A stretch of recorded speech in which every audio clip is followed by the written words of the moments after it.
New Israel Prime Minister blasts Iran, warns Hamas. Israel's new Prime Minister Naftali Bennett opened his first cabinet meeting on Sunday by slamming Iran's newly elected president and calling on world powers to wake up to the perils of returning to a nuclear agreement with Tehran.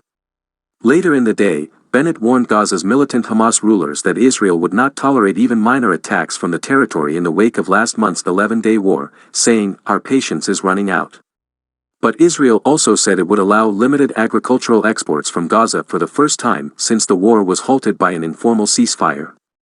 Iran's hardline judiciary chief, Ebrahim Raisi, was elected on Saturday with 62% of the vote amid historically low turnout.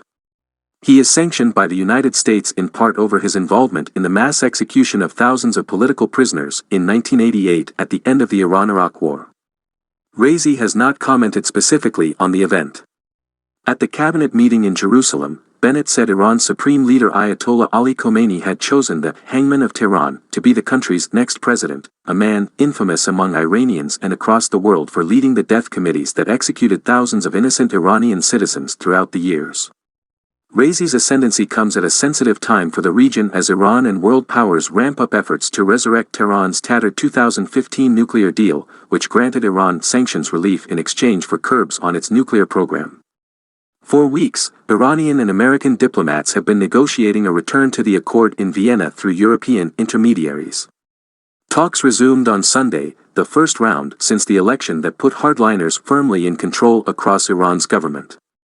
Israel was staunchly opposed to the landmark nuclear deal and welcomed then-President Donald Trump's decision to unilaterally withdraw the United States from it.